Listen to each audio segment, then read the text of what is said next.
ఒకదాని విచ్చకళ్ళు లేపురా లేపు సన్నీ ఇప్పుడు లేచిందాక ఊకోదు. అన్నేను ఎట్లా లేపినా నిన్ను ఎట్లా లేపాలి. లేపు అది అయ్యి పొద్దున్నే ప్యాస్ పోసి ఇచ్చిన పాలు లాకిచ్చిన పోసారి నేను లేపో డానీ చెప్పేసి ఎత్తుకొని పోయి పోపించిన. చలికి రాదని ఎత్తుకుని పోవాలి. ఎత్తుకొని పోయినా సరే కొంచెం మంచం ఎక్కాయి. ఇది రెండు అరుసుకోవట్లేదుగా, రెండు బాగా తిరుగుతుంది. ఇంకా అలవాటు అయింది. అట్నే లేపింది. నేనైతే లేచిందాక ఊకోలేదు అమ్మి. ఎందుకని వచ్చింది నీరసంగానే ఉంది.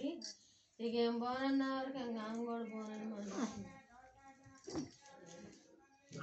టాబ్లెట్ల వల్ల ఒళ్ళు చేయకపోతుంది అంటే ఇక తీసుకొచ్చింది. అరిసిన పాకం పట్టడం రాదని కొంత శ్రద్ధ చేసింది. డానీ నిన్న పోసినట్టు తీయాలి.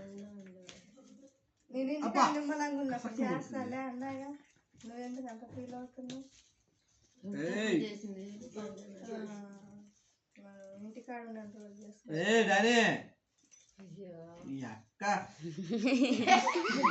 ముడ్డి పలుకుద్ది. గోర్లకు గుచ్చుకుంటా. మంచం ఎరగొట్టినావు అదేమో ఏం కాదులే. అదే మనుషులు కూడా అట్నే లాగాలని లేపాలని లేవాలని సన్ని. అమ్మో